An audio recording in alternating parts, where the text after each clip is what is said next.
மற்றும் எங்களுடைய ஆண் நம்ம பெப்பர்ஸ் நாச்சியப்பன் அவர்கள், அண்ணன் அர்ஜுனமூர்த்தி அவர்கள் 3 பேரும் இந்த நிகழ்ச்சிக்கு வந்திருக்கின்றோம். அதனால் எங்களுடைய காலை வணக்கம் என்று நான் சொல்ல வேண்டும். அதுதான் முறையும் கூட. இந்த அற்புதமான நம்முடைய நகரத்தா சேம்பர் ஆஃப் காமர்ஸ் NCC-னுடைய 9வது ஆண்டு விழா எல்லா ஆண்டும் கூட தொடர்ந்து நடந்து கொண்டிருக்கிறது. அதுக்கு ஸ்பெஷல் பார்த்தீங்கன்னா சுதந்திர தின விழாவில் இந்த நிகழ்ச்சி நடந்து கொண்டிருக்கிறது. முக்கியமாக நீங்க எல்லோரும் நேரம் கொடுத்து வந்திருக்கிறீங்க. குறிப்பாக நகரத்தா சேம்பர் ஆஃப் காமர்ஸ் நிறைய விஷயங்கள் நீங்க பேசுறீங்க. நாங்கள வெளியூர் பார்த்து கொண்டிருக்கிறோம். சிங்கப்பூர்ல, மலேசியால நிறைய இடத்துல குறிப்பா ஆஃப் லேட் நகரத்தா சமுதாயம் நிறைய விஷயங்கள் பேசுறாங்க. திரும்ப எப்படி அடுத்த ஜெனரேஷன் ஆண்டர்பிரினர்ஷிப்ல கொண்டு வரணும், வெல்த் கிரியேஷன், குறிப்பா லேடி ஆண்டர்பிரினர்ஸ் எப்படி நாம உருவாக்கணும், ஒரு பெரிய லெவல்ல ஒரு கம்யூனிட்டிக்குள்ள நடக்கக்கூடிய டிஸ்கஷன். இன்னைக்கு அதுல எங்களையும் பங்கேற்பதற்கு ஒரு வாய்ப்பு கொடுத்துருக்கீங்க. என்னுடைய கருத்துக்களும் கூட உங்கள் முன்னால் வைப்பதற்கு உங்களுக்கு ஒரு பெரிய வாய்ப்பு கொடுத்துருக்கிறீங்க. அதற்காக உங்கள் அனைவருக்கும் இந்த நேரத்தில் நாங்கள் நன்றிகளை தெரிவித்துக் கொள்கின்றோம். இந்த அமைப்பினுடைய தலைவராக இருக்கக்கூடிய உமா மையப்பன் அவர்களே, செயலராக இருக்கக்கூடிய அழகு சிதம்பரம் அவர்களே, பொருளாளராக இருக்கக்கூடிய கண்ணன் அவர்களே, இதனுடைய பொறுப்பாளராக இருக்கக்கூடிய அம்பா அண்ணன் பழனியப்பன் அவர்களே, முத்து சுப்பிரமணியம் அவர்களே, இன்னோவேட்டிவ் என்னுடைய பெயர் இருக்கக்கூடிய அண்ணாமலை அவர்களே, பெரியண்ணன் அவர்களே, சிவசுப்பிரமணியம் அவர்களே, EMC அண்ணன் பழனியப்பன் அவர்களே, இங்கு வந்திருக்கக்கூடிய எல்லா நண்பர்களுக்கும் மறுபடியும் என்னுடைய வணக்கத்தை தெரிவித்துக் கொள்கின்றேன். ஆரம்பத்தில் பார்த்தீங்கன்னா நிறைய பேர் என்கிட்ட பேசும்போது நான் சொல்வது ஒரு 2-3 ஆண்டுகளுக்கு முன்பு தமிழகத்தில், அண்ணன் நீங்க எந்த ஊர் அப்படிம்பாங்க. நான் அண்ணன் கரூர் பக்கத்துல, சின்னத்தரவன் பக்கத்துல, தொட்டமுட்டி. நம்மளெல்லாம் அங்க இருக்காங்களா அப்படிம்பாங்க. நம்மளெல்லாம் நிறைய இருக்காங்கண்ணே அப்படின்னு. அது அப்படியே கான்வர்சேஷன் அப்படியே போகும், ஒரு 2 நிமிஷம் இதே போகும். அப்புறம் எந்த கோயிலுக்கு நீங்க போறீங்க அப்படிம்பாங்க. நான் ஒரு கோயில் சொல்லுவேன். அந்த கோயிலும் இவர் எதிர்பார்க்கிற கோயிலுக்கும் சம்பந்தமே இருக்காது. அங்க எப்படி நான் கோயிலும்பாங்க. இதே மாதிரி ஒரு 10 நிமிஷம் கான்வர்சேஷன் போனதுக்கு அப்புறம், அண்ணன் நீங்க காரைக்குடி பக்கம் தானே அப்படிம்பாங்க. இல்லைங்கன்னா நான் அங்கதாங்கண்ணே ஒரிஜினல் அப்படி. அதுக்கப்புறம் ஏன்னா அந்த பெயர் இருக்கின்ற காரணம், அண்ணாமலை என்கின்ற பெயரின் காரணமாக என்னுடைய பாட்டனாரனுடைய பெயர் அண்ணாமலை. அவர் எப்பவுமே பாத்தீங்கன்னா திருவண்ணாமலைக்கு அடிக்கடி போகக்கூடிய ஒரு மனிதர். சிவபெருமான் மீது ஒரு பெரிய காதல் அவருக்கு, பெரிய பக்தி. அதன் காரணமாக அண்ணாமலை என்கின்ற பெயரை எனக்கு சூட்டியிருக்கிறாங்க. அது கொஞ்சம் எங்களுடைய கம்யூனிட்டியோ அல்லது நான் இருக்கக்கூடிய பகுதியோ, இந்த கொங்கு பகுதியில் அண்ணாமலை என்கின்ற பெயர் கொஞ்சம் அரிது. ரொம்ப சிவபக்தர்களாக இருந்தால் அண்ணாமலை வைப்பாங்க, பொதுவான பேர் கிடையாது. அது காரைக்குடி நகரத்தார் சமுதாயத்தில் அது ஒரு பொதுவான பெயர். அது ஒரு சுகமான ஒரு அனுபவமா எனக்கு இருக்கும். அந்த கான்வர்சேஷன் பேசுறது எனக்கு எனக்குள்ள பாத்தீங்கன்னா ஒரு சின்ன கியூரியாசிட்டியை டெவலப் பண்ணுச்சு. இந்த சமுதாயத்தை பற்றி நாம் தெரிந்து கொள்ள வேண்டும். இருக்கக்கூடிய எண்ணிக்கை பாத்தீங்கன்னா ரொம்ப குறைவான எண்ணிக்கையில் இருக்கிறாங்க. Very very less number. இன்னைக்கு ஒரு அப்ராக்சிமேட்லி 1 லட்சம் பேர் இருக்கலாம். குறைவான எண்ணிக்கை இருக்கக்கூடிய சமுதாயத்தினுடைய ஸ்ட்ரென்த் பாத்தீங்கன்னா வலிமை, ஒரு பொருளாதார வலிமை, எக்கனாமிக் வலிமை பெரிய ஒரு பேசக்கூடிய ஸ்ட்ரென்த் உங்ககிட்ட இருக்கு. அது என்ன அப்படின்னு எனக்கு ஒரு பெரிய ஒரு ஆர்வம் தூண்ட ஆரம்பித்தது. கொஞ்சம் கொஞ்சமா படிக்க ஆரம்பிச்சேன். குறிப்பாக அந்த 9 நகரத்திலிருந்து எப்படி வந்தாங்க, அந்த 9 கோவில்கள், சோழ பேரரசு காலத்திலிருந்து எப்படி பாண்டிய நாட்டிற்கு வந்த பொழுது அரசங்கிட்ட அவங்க கேட்டது 9 கோயில்கள் மட்டும். அந்த 9 கோயில்கள் நகரமாக மாறிச்சு, சுத்தி இருக்க ஆரம்பிச்சாங்க. பின்னால மறுபடியும் 96 வில்லேஜஸ், 96 கிராமத்திற்கு நோக்கி போக ஆரம்பிச்சாங்க. சவுத் வரைக்கும் வர ஆரம்பிச்சாங்க. எப்படி கொஞ்சம் கொஞ்சமா, ரொம்ப ஆச்சரியம் பாருங்க. ஆரம்பத்துல நம்முடைய பிரிட்டிஷ் காலத்துல 1896 சென்சஸ் ரெக்கார்ட்ல வெறும் 10,000 பேர் தான் தங்களை நகரத்தார் சமுதாயமா அறிமுகப்படுத்திக்கிறாங்க. ஒன்லி 10,000 1896. அது 1951 50,000 அடையாளப்படுத்திக்கிறாங்க. 10,000 இருந்து 1896 50,000 அறிமுகப்படுத்திக்கிறாங்க. இன்னைக்கு அப்ராக்சிமேட்லி ஒரு 1 லட்சம். உங்களுக்கு நம்பர் பெட்டரா தெரியும். அப்படி இருந்தும் கூட இந்த கம்யூனிட்டியினுடைய பலம், ஸ்ட்ரென்த், அவங்களுடைய பேச்சு, அவங்க செய்யக்கூடிய வேலையெல்லாம் அந்த நம்பர்ஸை தாண்டி ஒரு புலிப்பாய்ச்சலாக அவங்களுடைய வேலை இருக்கு. அதுக்கு ஒரு பெரிய சரித்திரம் இந்தியா முழுவதுமே. எப்ப பர்மா எப்ப ஓபன் ஆச்சோ அந்த கண்ட்ரி ட்ரேடிங்க்கு, முதல்ல ரிஸ்க் எடுத்து அங்க போனது நகரத்தார் சமுதாயம். பர்மாக்கு போனாங்க, மியான்மர், அங்கிருந்து சிங்கப்பூர், மலேசியா, அதன் பிறகு இலங்கை ஒரு பெரிய ஒரு ஆதிக்கமா இருந்தாங்க. கடல் கடந்து எப்படி சோழ பேரரசு தைரியமா ஒரு ஊருக்கு போக ஆரம்பிச்சாங்களோ, நகரத்தார் சமுதாயம் கூட எக்ஸ்ட்ரானரி ரிஸ்க் டேக்கிங் அபிலிட்டி. எவ்வளவோ கம்யூனிட்டி இருந்தாலும் கூட ஒரு கம்யூனிட்டி பயங்கரமா ரிஸ்க் டேக்கிங் அபிலிட்டியோடு தமிழ்நாட்டுக்குள்ள சாம்ராஜ்யங்கள் மாறி இருந்தாங்க, கடல் தாண்டி போனாங்க, புது புது ஊர்ல போய் கோல வச்ச ஆரம்பித்தாங்க. இன்ஃபேக்ட் நீங்க பாத்தீங்கன்னா நம்ம நகரத்தாரை பத்தி இவ்வளவு பெருமையா நம்ம பேசுறோம். ஆனா ஒரு காலகட்டத்தில் மெட்ராஸ் பிரசிடென்சில அவங்களுக்கு வலிமை அந்த அளவுக்கு பெருசா இல்ல. 1930 காலகட்டத்தை சரித்திரத்தை எடுத்து பார்க்கும் பொழுது நகரத்தார் சமுதாயத்தினுடைய மொத்த ஒர்க்கிங் கேபிட்டல் அப்ராக்சிமேட்லி 120 crore. அந்த 120 crore எவ்வளவு ஒர்க்கிங் கேபிட்டல் மெட்ராஸ் பிரசிடென்சிக்குள்ள பாத்தீங்கன்னா ரொம்ப குறைவு. காரணம், உங்களுடைய banking system was a threat to the British presidency. இந்த பிரிட்டிஷ்கெல்லாம் சிம்ம சொப்பனமும் அவங்க பேங்கிங் சிஸ்டம் இருந்துச்சு. இந்த ட்ரையல் பேலன்ஸ் மெத்தடா இருக்கட்டும், ரியல் டைம் இங்கிருந்து ஒரு மியான்மரா இருந்தா கூட இந்த ஊர்ல வந்து நாங்க ஒரு பணத்தை கொடுக்கும்போது மியான்மர்ல அப்டேட் பண்ணுவீங்க, அங்க கூப்பிட்டு அப்டேட் பண்ணுவீங்க. ஸோ பிரிட்டிஷ்னுடைய பேங்கிங் சிஸ்டமுக்கு வந்து நகரத்தாரனுடைய பேரலல் பேங்கிங் சிஸ்டம் வந்து ஒரு பயத்தை ஏற்படுத்துறதுனால சென்னை பிரசிடென்சிக்குள்ள பெருசா அவங்களை அவங்க அலோவ் பண்ணவே இல்லை, இருக்கவே கூடாதுன்னு ரொம்ப முயற்சி எடுத்தாங்க. அதனாலதான் 19ஆம் நூற்றாண்டுடைய ஆரம்ப காலத்துல கால்கட்டால 120 firms registered in the name of நகரத்தார் செட்டியார் அப்படிங்கிற புனை பேர்ல 120 firm கால்கட்டால 19ஆம் நூற்றாண்டு ஆரம்பத்தில் இருக்கு. சென்னையில பாத்தீங்கன்னா கொஞ்சம் கொஞ்சமா பின்னாடி ஆரம்பிக்கிறோம்.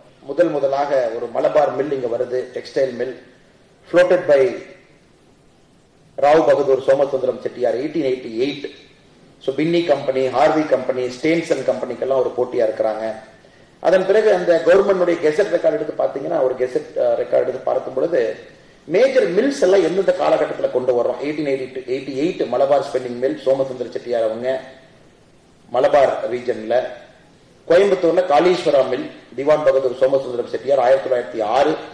Chidambaram Vinayagar mill formerly Kovilpatti mill 1910 Vairavan Chettiar. திரும்ப மெட்ராஸ்ல சோமசுந்தரம் மில் மறுபடியும் ஃபார்மர்லி ARARSM மில். திரும்ப 1921 major mills Meenakshi mill Thiagaraj Chettiar அவங்க, மகாலட்சுமி மில் மதுரா 1925. ஸோ கவர்மெண்டுடைய கெசட் ரெக்கார்டு எடுத்து பார்க்கும் பொழுது வெரி கிளியரா ஒரு டாக்குமெண்ட் செய்ய முடியும் எப்படி நகரத்தார் சமுதாயம் ஒரு ஆதிக்க சமுதாயமா குறிப்பாக சென்னை பிரசிடென்சிக்குள்ள மாற ஆரம்பிச்சாங்க. ஸ்பின்னிங் மில் கொண்டு வந்தாங்க. கொஞ்சம் கொஞ்சமா 2 விஷயங்கள் அவர்களுக்கு எப்பவுமே பெயர் போனது உங்களுக்கு தெரியாது இல்ல, இருந்தும் இந்த சமுதாயத்துல சார்ந்து பேசும் பொழுது 2 விஷயத்தை வெளியே வைக்கணும்.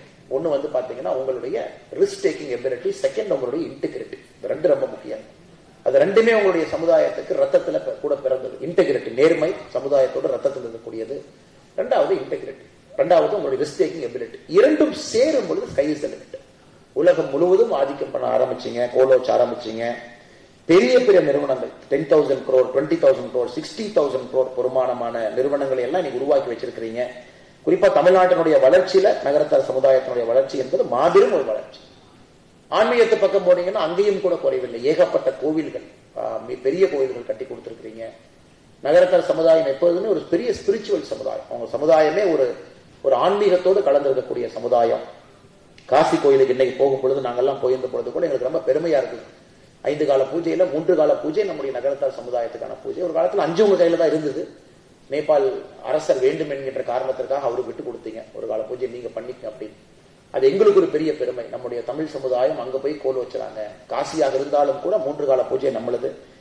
1813 இன்று வரை தொடர்ச்சியா பாருங்க 210 வருஷம் இன்றைக்கு வரைக்கும் காசி கோவில்ல நடக்கக்கூடிய பூஜை பொருட்களை நகரத்தார் சமுதாயம் கொடுக்குறாங்க. 210 ஆண்டுகள் தாண்டி இன்னைக்கு வரைக்கும் காசி கோயிலுடைய பூஜை பொருட்கள் நீங்க கொடுக்குறீங்க. அதெல்லாம் தாண்டி அங்க இருக்கக்கூடிய அன்னபூர்ணி கோயிலாக இருக்கட்டும், அதற்கும் பூஜை பொருளை வந்து 210 ஆண்டுகளாக தொடர்ந்து சமுதாயம் கொடுத்துட்டு இருக்கிறாங்க. 1893 காசி விசாலாட்சி கோவிலை கட்டியதும் கூட நகரத்தார் சமுதாயம். இதெல்லாம் பெரிய ஒரு சரித்திரங்க. இது எல்லாருக்கும் தெரிய வேண்டும் என்பதற்காக நான் பேசுறேன். உங்களுக்கு தெரிஞ்சிருக்கும், இங்க இருக்கக்கூடியவங்களுக்கு தெரிஞ்சிருக்கும். ஏன்னா இந்த வீடியோ எல்லாம் வெளியே போகும்போது பார்ப்பவர்களுக்கும் தெரிய வேண்டும் எப்படிப்பட்ட சமுதாயம் நம்ம கிட்ட இருக்காங்க. தமிழ் சமுதாயத்துல எண்ணிக்கை குறைவாக இருந்தாலும் கூட அவருடைய பலம் எவ்வளவு பெரியது. அரசியலாக இருக்கட்டும், ஆன்மீகமாக இருக்கட்டும், குறிப்பா வாணிகமாக இருக்கட்டும், எல்லாவற்றிலும் கோலோச்சி கொண்டிருக்கக்கூடிய ஒரு சமுதாயத்தினுடைய இந்த நிகழ்வுக்கு வந்து பங்கேற்பதிலே நாங்கள் பெருமை அடைகின்றோம். அது ரொம்ப முக்கியங்க ஐயா, ரொம்ப நாங்கள் பெருமை அடைகிறோம். ஏன்னா அந்த ரிஸ்க் டேக்கிங் ஸ்பிரிட் இன்னைக்கு இந்தியாவுக்கு தேவைப்படுது. இன்னைக்கு இந்தியாவுக்கு அது தேவை. என்னைக்கு வந்து உங்களுடைய மூதாதையர்களுக்கு இருந்த அந்த ரிஸ்க் டேக்கிங் எபிலிட்டி இன்னைக்கு இந்தியாவுக்கு தேவை. குறிப்பாக எல்லா இளைஞர்களுக்கும் தேவை. குறிப்பாக நகரத்தார் சமுதாயத்துக்குள்ள அது தேவை. நான் வரும்பொழுது நம்முடைய கட்சியில் இருக்கக்கூடிய நிறைய தலைவர்கள்ட்ட கேட்பேன், இன்னைக்கு 2nd, 3rd, 4th ஜெனரேஷன் என்ன பண்றாங்க? எல்லாம் சாஃப்ட்வேர் இன்ஜினியர் ஆயிட்டாங்க, பெரிய பெரிய நிறுவனத்துல வேலை பார்க்கறாங்க, CEO ஆயிட்டாங்க, CTO ஆயிட்டாங்க, CO ஆயிட்டாங்க அப்படின்னு பேச்சு வருதோ தவிர ஒரு 4th, 5th ஜெனரேஷன் ஆண்டர்பிரனர்ஸ் இன்னைக்கு கொஞ்சம் குறைவா இருக்கு. அது வந்து உங்களுக்குள்ளேயே ஒரு காஸ் ஆஃப் கன்சர்ன். அதை வந்து பெரிய லெவல்ல பண்ணணும் அப்படின்னு நீங்க எல்லாம் யோசிக்கிறீங்க. நெக்ஸ்ட் ஜெனரேஷனும் பிசினஸ்குள்ள வரணும். ஏன்னா நகரத்தார் சமுதாயம் உங்களுடைய பெரிய மோட்டோவே வந்து வேலை வாய்ப்பை நாம் உருவாக்க வேண்டும் என்பதில் தெளிவா இருக்கிறீங்க. we should be job givers and not job seekers என்பதில் நீங்க ஆண்டாண்டு காலமாக தெளிவா இருக்கிறீங்க. நாம் வேலை கொடுக்க வேண்டும், வேலைக்காக எங்கேயும் செல்லக்கூடாது. இது இன்னைக்கு இந்தியாவுக்கு தேவைப்படுது. காரணம் பாரத பிரதமர் நரேந்திர மோடி அவருடைய வழித்தடத்தை பாருங்க. 10 ஆண்டு காலம் எப்படி இருக்க வேண்டும் என்கின்ற ஒரு காலத்தை நம்ம பார்த்திருக்கோம். 2014 to 24 இது ஒரு ஆரம்பம் தானே. 2047 வரைக்கும் ஒரு பெரிய கனவு வச்சிருக்காரு. 2047 நம்ம இங்க இருக்கணும். ஏன்னா சில நாடுகளுக்கு சில நேரத்தில் கிடைக்கக்கூடிய வாய்ப்பு இந்தியாவுக்கு கிடைச்சிருக்கு. 1980 வாய்ப்பு இல்லை, 1990 வாய்ப்பு இல்லை, 2024 இந்த வாய்ப்பு நமக்கு கிடைச்சிருக்கு. 2024 நமக்கு இந்த வாய்ப்பு கிடைச்சிருக்கு. காரணம், ஒரு அருமையான நாடு, நல்ல மக்கள் தொகை, ஒரு ஸ்ட்ராங்கான ஒரு கண்ட்ரி, உலக நாடுகள் வரைபடத்தில் ஒரு முக்கியமான இடத்தை பிடிக்க ஆரம்பித்திருக்கின்றோம். எக்கனாமிக் பொட்டன்ஷியல் இருக்கக்கூடிய ஒரு நாடு, growth ஸ்டோரி இருக்கக்கூடிய நாடு, இதெல்லாம் அமைஞ்சு வரணுங்க. ஸ்டேபிள் பொலிட்டிக்கல் சிஸ்டம், ஸ்டேபிளா இன்னைக்கு அரசியல் நம்ம நாட்டில் இருக்கு. ஒரு ஸ்ட்ராங் பொலிட்டிக்கல் லீடர் நம்முடைய நரேந்திர மோடி அவங்க இருக்கிறாங்க. இது பாத்தீங்கன்னா ஒரு நாடு டேக் ஆஃபுக்கு தேவையானது எல்லாமே இருக்கு. ஒரு குதிரை வேகமா ஓடணும்னா அச்சாணி சரியா இருக்கணும், குதிரை வண்டி சரியா இருக்கணும், குதிரை சரியா இருக்கணும், குதிரைக்கு போற கடிவாளம் சரியா இருக்கணும், குதிரையை ஓட்டுறாள் சரியா இருக்கணும். இது எல்லாம் சரியா இருக்கும் போது தான் குதிரைனால ஓட முடியும். சில நேரம் பாத்தீங்கன்னா குதிரை நல்லா இருக்கும், வண்டி நல்லா இருக்காது, குதிரை வண்டி நல்லா இருக்கும், கடிவாளம் நல்லா இருக்காது. இதெல்லாம் சரியா இருப்பாங்க, வண்டி ஓட்டுறவங்க சரியா இருக்க மாட்டாங்க. சோ ஒரு நாட்டுக்கும் ஒரு காலகட்டத்தில் இந்த பிரச்சனைகள் வரும். ஆனா இன்னைக்கு நம்முடைய நாட்டுல எல்லோரும் சரியாக இருக்கக்கூடிய ஒரு பக்குவத்துல நம்முடைய நாடு இருக்கு, பருவத்துல இருக்கும். சோ இதை நாம் பயன்படுத்திக் கொள்ள வேண்டும் என்பது நம்ம எல்லோருடைய ஆசை. இன்னைக்கு நாம சராசரியா ஒரு 3.9 ட்ரில்லியன் டாலர், 4 ட்ரில்லியன் டாலர் நம்ம தொட்டுட்டோம், ஆல்மோஸ்ட் தொட்டுக்கிட்டு இருக்கோம். ஜப்பானை இன்னும் ஒரு ஆண்டு காலத்தில் நம்ம பிடித்து விடுவோம், நம்ம ஜப்பானை ஓவர்டேக் பண்ணிடுவோம். அதன் பிறகு நமக்கு இருக்கக்கூடிய இன்னொரு நாடு பாத்தீங்கன்னா ஜெர்மனி. அதை 2028 நம்ம ஓவர்டேக் பண்ணிட்டோம் அப்படின்னா உலகத்தினுடைய 3வது பெரிய பொருளாதார நாடு. ஒரு 7 ட்ரில்லியன் 8 ட்ரில்லியன் இப்போ 2030 முடியும் பொழுது ஒரு 7-8 ட்ரில்லியன் டாலர் நீங்க வச்சுக்கிட்டீங்கன்னா கூட அதன் பிறகு நாம் எடுக்கக்கூடிய அந்த பயணம் ரொம்ப கடுமையான பயணம், அவ்வளவு எளிதான பயணம் கிடையாது. இன்னைக்கு நமக்கு பெரிய மிடில் கிளாஸ் சர்ஜ் இருக்கு. ஆல்மோஸ்ட் யூரோப்பினுடைய மொத்த மக்கள் தொகை இந்தியாவுடைய மிடில் கிளாஸ் பாப்புலேஷன். ஸோ அதனால நம்ம ரீச் ஆயிடுவோம். சைனா இன்னைக்கு பாத்தீங்கன்னா நம்ம 4 ட்ரில்லியன் இருக்கும்போது சைனா 17 ட்ரில்லியன் இருக்காங்க, அமெரிக்கா 34 ட்ரில்லியன் இன்னைக்கு இருக்காங்க. ஸோ நாம அமெரிக்காவுடைய சைனாவுடைய குரோத்தை பாருங்க. இன்னைக்கு அவங்களை ஓவர்டேக் பண்ணணும். 2047 நம்ம ஒரு 57-60 ட்ரில்லியன் வரும் பொழுது நம்ம பிடிச்சிருவோம் அப்படின்னு நம்ம நினைச்சோம் அப்படின்னா எல்லா விஷயத்தையும் மாற்றி யோசிக்க வேண்டிய கட்டாயம் நம்முடைய இளைஞர்களுக்கு இருக்கு. எல்லாத்தையும் மாற்றி யோசிக்கணும். ஒரு growth ஸ்டோரிக்குள்ள அந்த நாட்டை கொண்டு போகணும். ஆண்டர்பிரினர்ஸ் நிறைய நமக்கு வேணும், நிறைய யூனிகார்ன்ஸ் நமக்கு வேணும், நிறைய வேலை வாய்ப்பை உருவாக்கணும், இன்னோவேஷனுக்குள்ள போகும். இன்னைக்கு ஒண்ணுமே இல்லை பாருங்க சார். இன்னைக்கு ஒரு சின்ன ஆச்சரியமான ஒரு விஷயத்தை சமீபத்தில் நான் படிச்சேன். ஒரு சின்ன விஷயம், ஒரு நாடு எப்படி முன்னேறுது அப்படின்னு சின்ன விஷயம், அதை உங்களிடம் பகிர்ந்து கொள்ள வேண்டும் என்பது என்னுடைய ஆசை. ஒரு சிப். நம்ம எல்லாத்துக்கும் கையிலும் செல்போன் இருக்கு sir. We all have a cellphone. Apple நிறைய பேர் வச்சிருக்கோம். இது எல்லாமே நம்ம ஒரு காலகட்டத்தில் நம்ம வச்சிருக்கோம். 12, 13, 14, 15 எல்லாம். இது பாத்தீங்கன்னா 1940 காலகட்டத்தில் வேர்ல்டு வார் 2க்கு ஜஸ்ட் முன்னாடி சிப் அப்படிங்கறத பேச ஆரம்பிச்சான். ஒரு டிரான்சிஸ்டர் வேணும், அதை நாம ஒரு இடத்துல எச் பண்ணணும், அதன் மூலமா கால்குலேஷன் இது பண்ணலாம். அது மாதிரி பாத்தீங்கன்னா வேர்ல்டு வார் 2 அப்பவே செய்ய முடியல. 2ஆம் உலக போர் அப்ப எல்லாமே பாத்தீங்கன்னா மெக்கானிக்கல் இன்ஸ்ட்ருமெண்ட்ல தான் அடிஷன் பண்ணிட்டு இருந்தாங்க. எல்லாமே கோடு பிரேக் பண்ற கோடு பிரேக்கிங் மட்டும் ஒரு மிஷின் வச்சிருந்தாங்க. அதன் பிறகு 2 டிரான்சிஸ்டர் வச்சா பெருசு அப்படின்னு வந்துச்சு. அதாவது ஒரு சிப்புக்குள்ள 2 டிரான்சிஸ்டர் வச்சீங்கன்னா பெருசு. இன்னைக்கு 2024 ஆப்பிளுடைய லேட்டஸ்ட் போன்ல 13.8 பில்லியன் டிரான்சிஸ்டர்ஸ் ஒரு சிப்ல வச்சிருக்கோம். 13.8 பில்லியன். அங்கங்க இருக்கு, இங்க இருக்கு. யோசிச்சு பாருங்க. இந்த 70 ஆண்டு காலத்துல எந்த நாடுகள்லாம் இன்னோவேஷனை பிடிச்சிட்டாங்களோ அந்த நாடுகள்லாம் முன்னேறிட்டாங்க. அது இந்த சிப்பினுடைய ஸ்டோரி இன்னும் ஃபேசினேட்டிங். இன்னைக்கு உலகத்தில் இருக்கக்கூடிய TSMCன்னு ஒரு கம்பெனி தைவான்ல, தைவான் செமிகண்டக்டர் மேனுஃபேக்சரிங் கம்பெனி ஒரு கம்பெனி. 90% ஆஃப் ஹை எண்ட் சிப்ஸ் ஒரே ஒரு நிறுவனம் செய்யறாங்க. Only one company manufactures 90% of chips, high end chips. 50% உலகத்தினுடைய சிப் பாத்தீங்கன்னா தைவான் மேனுஃபேக்சர் பண்றாங்க. எல்லாருக்கும் சிப் இல்லாம நான் வேற இருக்க முடியாது. Everything is control by chip. Computer, எங்க இருக்கக்கூடிய சிந்தசைசர், என்னுடைய செல்போன், வாட்சஸ் எல்லாமே சிப். எனக்கு 50% ஒன் கண்ட்ரி இஸ் டாமினேட். யோசிச்சு பாருங்க. அதுல 90% ஹை எண்ட் சிப் அந்த நாட்டில் இருக்கக்கூடிய ஒரு நிறுவனம் டாமினேட் பண்றாங்க. இன்னைக்கு இந்தியாவுக்கு அந்த நிறுவனம் தேவை. நம்முடைய திங்கிங் என்னன்னா, we need high end innovative companies. நீங்க 60 ட்ரில்லியன் போகணும். நம்முடைய தலைமுறையில ஏழை என்கின்ற ஒரு ஜாதி இல்லாம நம்ம பண்ணிடணும். ஒரு மிகப்பெரிய வளர்ச்சியை நம்மோட நாடு பார்க்க வேண்டும் என்றால் we need high end, high performing innovative companies. ஒரு இன்னோவேஷன்ல இந்த நாட்டை உயர்த்தக்கூடிய ஒரு கம்பெனியா இருக்கும். நிவிடியா மாதிரி கம்பெனி எடுத்துங்க. $3 trillion மார்க்கெட் கேபிடலைசேஷன். இந்தியாவுடைய டோட்டல் நம்முடைய இதே 3.9 ட்ரில்லியன். ஒரு நிவிடியா மாதிரி ஒரு கம்பெனி பாத்தீங்கன்னா 3 ட்ரில்லியனை தொட்டிருக்காங்க. என்ன பண்றாங்க? கேமிங் சாஃப்ட்வேர்ஸ், அதுக்கு தேவையான ஹை எண்ட் எல்லாம் பண்ணக்கூடிய ஒரு நிறுவனம். நிவிடியா மாதிரி இன்னோவேஷன், கூகுள், ஆல்பபெட் மாதிரி. இன்னைக்கு நாம் எல்லோரும் எதிர்பார்ப்பது அடுத்து வரக்கூடிய 25 ஆண்டுகள்ல நம்முடைய நாட்டிலிருந்து நாம் இது போன்ற நிறுவனத்தை உருவாக்க போகின்றோம் என்பதில் நம்ம தெளிவாக இருக்கின்றோம். அந்த நிறுவனத்திற்காக இவ்வளவு வேலை செய்யும். நேற்று இதே நேரத்தில் ஐஐடி சென்னையில காலையில ஒரு நிகழ்வு. ஒரு தம்பி ஒருத்தர் ரீசெண்டா பாஸ் ஆன பையன், அவர் லண்டன் பிசினஸ் ஸ்கூல்ல MBA கிடைக்குது. அந்த தம்பி அவர் பேர் சுரேஷ், அவர் பேர். உடனே மாஸ்டர் டைரக்டர் போய் பார்க்கிறார், ப்ரொஃபசர் காமகோட்டிய, சார் எனக்கு லண்டன் பிசினஸ் ஸ்கூல்ல கிடைச்சிருச்சு, நான் MBA படிக்க போறேன் சார்.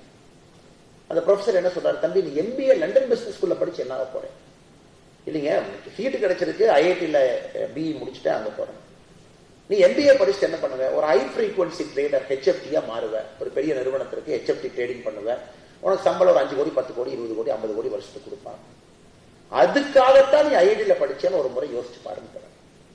இந்த பையனுக்கு அது யாரோ பொறித்தட்டின மாதிரி ஆயிப்போச்சு. என்னடா அது டைரக்டர் இப்படி சொல்றாரு, நமக்கு லண்டன் பிசினஸ் ஸ்கூல்ல MBA சீட்டு கிடைச்சும் டைரக்டர் அப்படி கேட்டாரு. அந்த தம்பி நம்ம அலுவலகத்துக்கு வந்தார் சமீபத்தில். இந்த மாதிரி எதாச்சியான ஒரு மீட்டிங், நான் இந்த மாதிரி லண்டன் போலீங்க, ஐஐடிலேயே 2 வருஷம் நான் ரிசர்ச் பார்க்கல, ஒரு நிறுவனத்தை நான் ஆரம்பிக்க போறேன் அப்படின்னா. நான் சொன்னேன், ரொம்ப சந்தோஷம் தம்பி, நீங்க கண்டிப்பா ஆரம்பிங்க. நான் நிறுவனத்தை ஆரம்பிக்கிறப்ப நீங்க ஐஐடி வரணுங்கண்ணா, நீங்க எல்லாம் வந்து அந்த நிறுவனத்தை ஆரம்பிக்கிற நாள் வரணும்னா சொன்னபடி நேற்று நாங்க போயிருந்தோம். அந்த ஐஐடிக்குள்ள போனதுக்கு அப்புறம் தாங்க நமக்கு தெரிஞ்சது என்ன மாதிரி ஒரு விஷன் நம்ம இந்தியன் யூனிவர்சிட்டிஸ் இன்னைக்கு நடக்குது அப்படி. ஏன்னா ஒரு பக்கம் நம்ம சொல்றோம் இதெல்லாம் வேண்டும் என்று சொல்லுகின்றோம், இன்னொரு பக்கம் நம்ம பசங்க எவ்வளவு பிரமாதமான வேலைகள் செய்யறாங்கன்னு பாருங்க. இன்னைக்கு உதாரணத்துக்கு நம்முடைய ஐஐடி மெட்ராஸ் மட்டுமே ஹைப்பர் லூப் அப்படின்னு நம்ம சொல்றோம், அடுத்த கட்ட டெக்னாலஜி. ஹைப்பர் லூப்ல வண்டி போகணும்.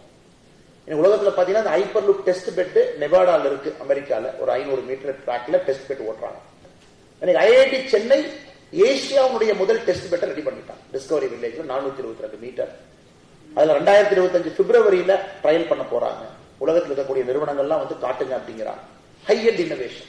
20 ஆண்டுகள் கழித்து என்ன வேண்டும் அப்படிங்கறது இன்னைக்கு யோசிக்கிறாங்க, ஸ்டூடெண்ட்ஸ் உள்ள போறாங்க.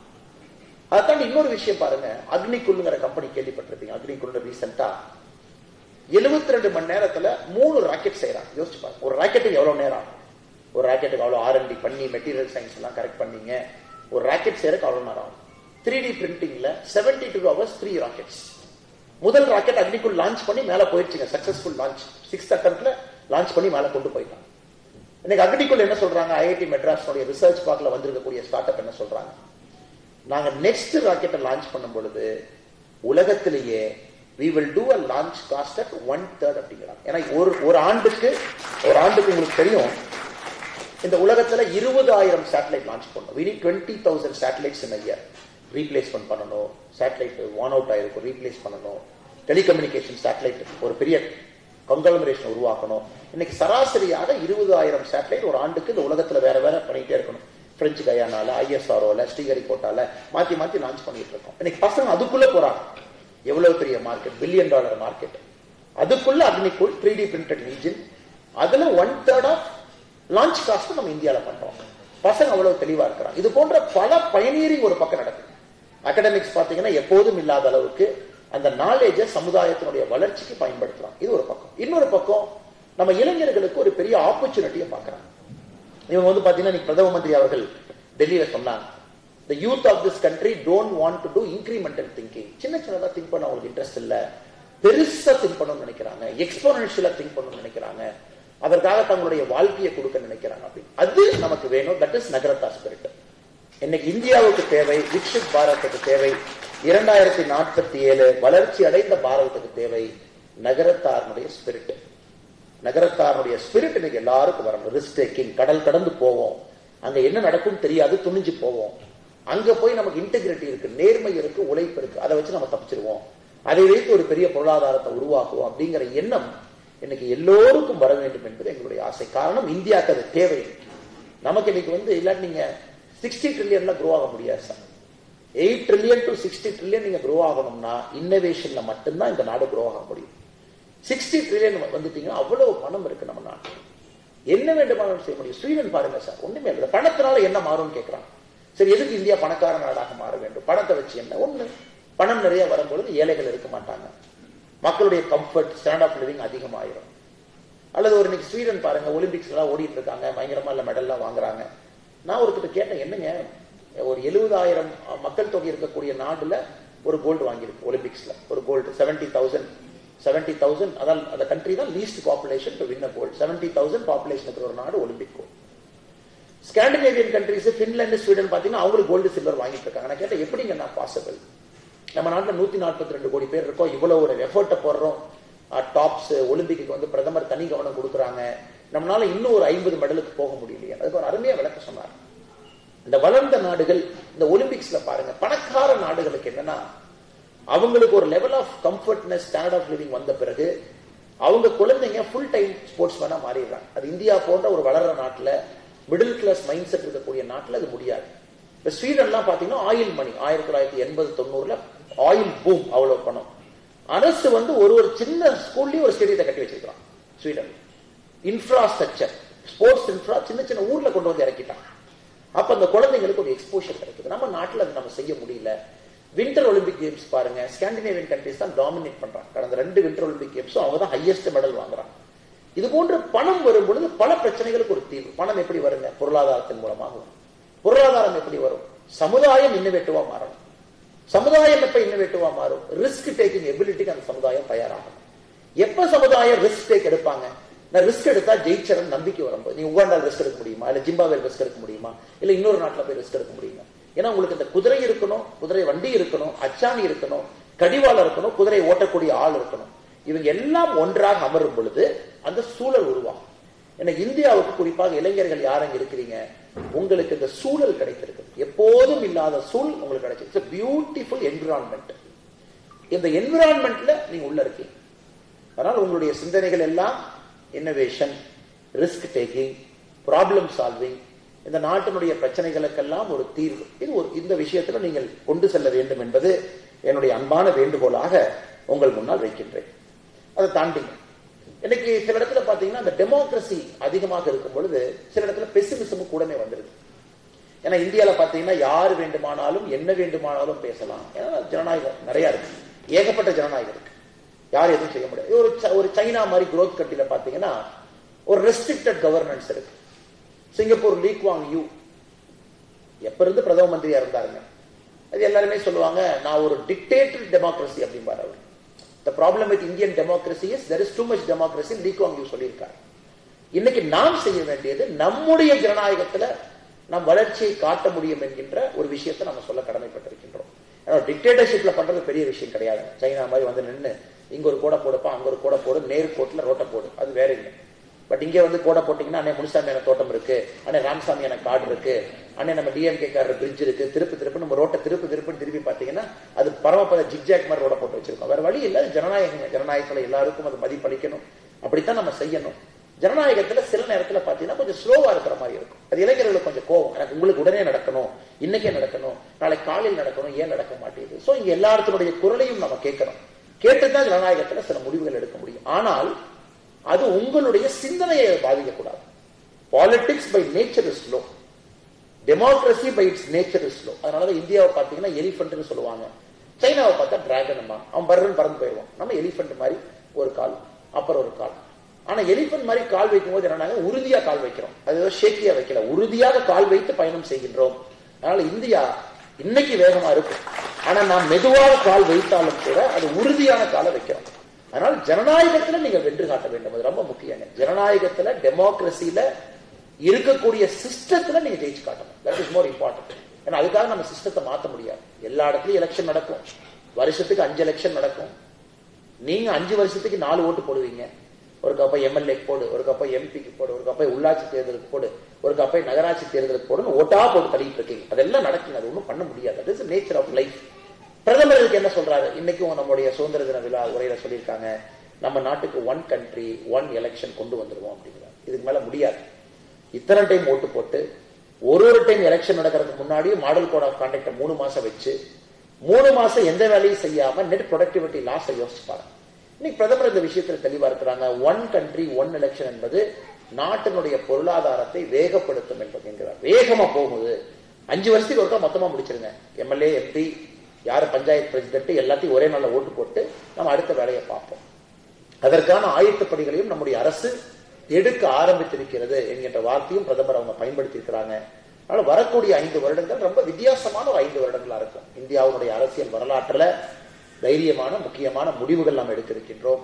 அது பிரதமர் அதை பற்றி எல்லாம் கவலைப்படல. 400 இருந்தாலும் அந்த முடிவு எடுப்பாரு, 240 இருந்தாலும் அந்த முடிவு எடுப்பாரு. காரணம், நாட்டுக்காக பிரதமர் இருக்கும் பொழுது எதுவும் கூட நம்மை பின்னால் கொண்டு செல்ல போவது கிடையாது என்பதை இன்னைக்கு சுதந்திர தின விழா உரையில மிக தெளிவாக பிரதமர் அவங்க சொல்லியிருக்கிறார். நம்முடைய முக்கியமான திட்டங்கள் எதுவுமே பேக் பர்னர் போகாது, அனைத்தையும் நாம் செய்ய இருக்கின்றோம் என்பதை மிக தெல்ல தெளிவாக நம்முடைய பிரதமர் அவங்க பேசியிருக்காங்க. கடைசியா ஒரு விஷயத்தை சொல்றேன் சார், இன்டெகிரிட்டி. எனக்கு இதெல்லாம் டீச் பண்ணிடலாம் சார், சூழலை உருவாக்கிடலாம், கண்டியூசிவ் என்விரான்மெண்ட்டை உருவாக்கிடலாம், ஸ்டார்ட் அப் ஃபண்டை கொண்டு வந்துடலாம், அரசே ஸ்டார்ட் அப் ஃபண்டை ஆக்ட் பண்ணலாம், எவ்வளவு பணம் வேண்டுமோ ஐடியாவுக்கு ஃபண்ட் பண்ணலாம், எல்லாம் okay sir. But how will you teach integrity? இந்த நேர்மை அப்படிங்கிறது எப்படி டீச் பண்ணுவீங்க?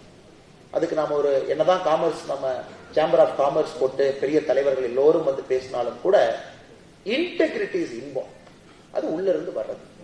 அது நகரத்தார் சமுதாயத்தை பொறுத்தவரை அந்த இன்டெகிரிட்டிங்கிறது உங்க கூடவே பிறந்திருக்கு. நான் ஏற்கனவே சொன்னது போல இன்னைக்கு நம்முடைய சமுதாயத்தை ரொம்ப ஸ்ட்ராங்காவோ நம்முடைய பிசினஸ் ரொம்ப ஸ்ட்ராங்காவோ படித்து பார்க்கும் பொழுது இன்டெகிரிட்டி, ஹார்ட் ஒர்க், இது இரண்டும் தான் இந்த சமுதாயத்தை இந்த அளவுக்கு உயர்த்தி இருக்கு.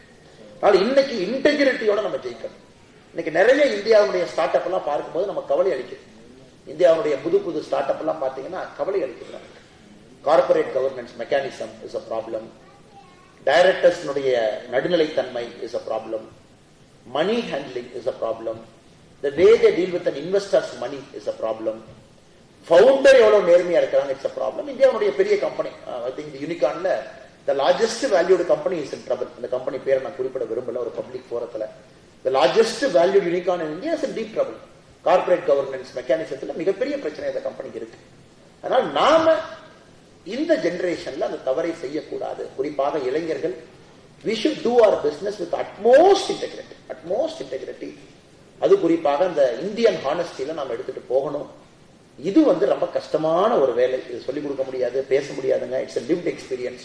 அது குறிப்பாக நகரத்தார் சமுதாயத்திலிருந்து இந்த மெசேஜ் வெளியே போகணும் அப்படிங்கிறது என்னுடைய ஆசை. இந்த சமுதாயத்திலிருந்து குறிப்பாக இன்டெகிரிட்டி, நேர்மை, தொழில் நேர்மை, அது எப்படி செய்யணும், எனக்கு வர்ற ₹1 நீ கொடுக்கணும், உனக்கு தேவையில்லாத ₹1 நான் கொடுக்க மாட்டேன் அப்படிங்கிறது நகரத்தாருடைய பிலாசபி. யாருக்கும் எக்ஸ்ட்ரா கொடுக்க மாட்டேன், அவங்களுக்கு வர வேண்டிய பணம் வரணும், உனக்கு நேர்மையான என்ன கொடுக்கணும் நான் கொடுப்பேன். அதுதான் சமுதாயத்தினுடைய அடிப்படை ஒரு தன்மை. அப்படிதான் இருக்கணும்.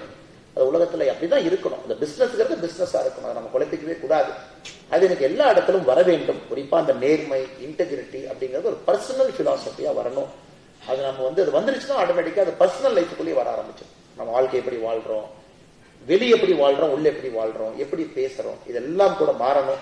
அது மாற ஆரம்பித்து விட்டால் அரசியல்வாதிகளுடைய பிரச்சனை பாதி பிரச்சனை முடிச்சிடும்.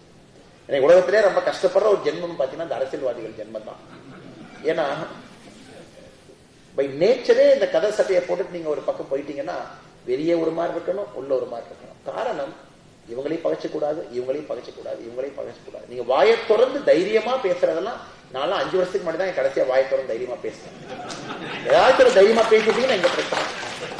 அது தைரியமா ஒண்ணு பேசிட்டீங்கன்னா இந்த கம்யூனிட்டி எதிர்த்து பேசிட்டாரோ அதுக்கு நம்ம எக்ஸ்பிளனேஷன் கொடுக்கணும், இவரை பார்த்துக்கிறவர் சொல்லிட்டாரோ அதுக்கு எக்ஸ்பிளனேஷன் கொடுக்கணும். அன்னைக்கு அரசியல்வாதிகளுடைய நிலைமை பாத்தீங்கன்னா, இந்த வடிவேல் அண்ணா ஒரு படத்துல சொல்லுவார், பனைமரத்துக்கு ஒரு குத்து, தென்னை மரத்துக்கு ஒரு குத்துங்கிற மாதிரி இங்க ஒரு குத்து அங்க ஒரு குத்து மாதிரி ஆயிடுச்சு. பாலிடிக்ஸ்ல நேர்மை குறைய ஆரம்பிச்சிருச்சு. காரணம், சமுதாயத்துல நேர்மை குறைய ஆரம்பிச்சிருச்சு. இதாங்க ஐயா உண்மை. Because politics is just a reflection of society. அதே சொசைட்டில இருந்து ஆட்கள் அரசியலுக்கு வர்றாங்க. இன்னைக்கு அரசியல்ல ஸ்ட்ராங்கா இதுதான் அப்படின்னு பேசுற நிலைமையில யாருமே இல்லை. அப்படியே பேலன்ஸ் பண்ணி மக்கள் அப்படியே கூட எடுத்துட்டு போறோம். அது ரொம்ப கஷ்டமான ஒரு சூழ்நிலை. அப்படி இருக்கும் பொழுது முக்கியமான கடினமான முடிவுகள் எடுப்பது கஷ்டமாயிடும். ஏன்னா சொசைட்டி இன்னைக்கு தயாரா இல்லை. சொசைட்டி பாத்தீங்கன்னா ஜாதி, மதம், இனம், உணர்வு, மொழி, இந்த மாதிரி பல விஷயத்துல பிரிச்சு வச்சிருக்கிறாங்க. நீங்க என்ன சொன்னாலும் கூட அது ட்விஸ்ட் ஆயிடுது. அதனால இந்த இன்டெகிரிட்டி என்பது பிசினஸ்ல ஆரம்பிச்சு பர்சனல் லைஃபுக்குள்ள போகும் பொழுது, சமுதாய மாற்றம் நேர்மையை நோக்கி நகரும் பொழுது, அரசியல்வாதிகள் எதிராக பாதி பேர் காணாம போயிடுவாங்க, அல்லது நல்லவங்க அரசியலுக்குள்ள வருவாங்க. அரசியல்ல ஒரு நேர்மையை நம்மால் பார்க்க முடியும். காமராஜர் ஐயா நேர்மையா இருந்தாங்கன்னா மக்கள் நேர்மையா இருந்தாங்க, காமராஜர் ஐயாவும் நேர்மையா இருந்தாங்க. ஆனா 2024 நமக்கு சொல்ல முடியாது. அதனால் அதுவும் ஒரு அரசியல்வாதியாக என்னுடைய எதிர்பார்ப்பு உங்ககிட்ட அது நிச்சயமாக நடக்கும் என்கின்ற நம்பிக்கை. அதனால் இந்த நிகழ்வு நகரத்தார் சேம்பர் ஆஃப் காமர்ஸ் இருக்கக்கூடிய எல்லா அன்பு சொந்தங்களுக்கும் இந்த நேரத்தில் என்னுடைய நெஞ்சார்ந்த நல்வாழ்த்துக்களை தெரிவித்துக் கொள்கின்றேன். உங்கள் சமுதாயம் மிகப்பெரிய விஷயத்தை நீங்க செஞ்சிருக்கிறீங்க, இன்னும் நிறைய செய்ய போறீங்க, எந்த மாற்று கருத்தும் இல்லை. குறிப்பாக இளைஞர்களுக்கு ஒரு பெரிய சுமை உங்க தோல் மேல இருக்கு. ஏன்னா அவங்க முதியவர்கள் அது போன்று வாழ்ந்திருக்கின்றார்கள். ஆன்மீகத்தை விட்டுக் கொடுக்கல, சமுதாய பற்றை விட்டுக் கொடுக்கல, வளர்ச்சியை விட்டுக் கொடுக்கல, வாணிகத்தை விட்டுக் கொடுக்கல. ஆனா நாம் இன்னைக்கு ஒன் சைடா மாறிக்கிட்டு இருக்கோம். அது குறிப்பாக நகரத்தார் இளைஞர் சமுதாயத்துக்கு இவங்க வச்சிருக்கிற சேலஞ்ச். 4ஐயும் விடாம நீங்க எடுத்துட்டு போகணும். அடுத்த தலைமுறை இன்னும் 4 படி உயரத்துக்கு நீங்க மேல போகணும். இதெல்லாம் நீங்கள் செய்வீர்கள் என்ற நம்பிக்கை. எங்களை அன்போடு அழைத்த நம்முடைய அம்பா பழனியப்பன் அவர்கள் விமானத்துல 2 எதேச்சியா போனோம். நீங்க சீரடி போனீங்கன்னா, அவர் சீரடி செல்வதற்காக அந்த விமானத்துல இருந்தாரு. நான் எங்கேயோ போவதற்காக அந்த விமானத்துல இருந்தேன். பெங்களூர் போவதற்காக மறுபடியும் ஃபிளைட்ல பேசிக்கிட்டே போனோம். அன்னைக்கு சொன்னா நீங்க வந்து பேசணும் அப்படின்னாரு. நான் சொன்னேன் கண்டிப்பா வந்து பேசுறேன், வாய்ப்பு இருக்கும்போது நீங்கள் சொல்லுங்க. உங்க சமுதாயம், உங்க காமர்ஸ் ஈவெண்ட்ல வந்து பேசுவது எனக்கு ஒரு பெருமை என்று சொன்னேன். சொன்னபடி இன்று உங்கள் முன்னால் நின்று கொண்டிருக்கின்றேன். அதனால் உங்கள் வந்திருக்கிற எல்லோருக்கும் மறுபடியும் என்னுடைய நெஞ்சார்ந்த நன்றிகளை தெரிவித்து என்னுடைய உரையை முடித்துக் கொள்கின்றேன். நன்றி, வணக்கம். பாரத் மாதா கி.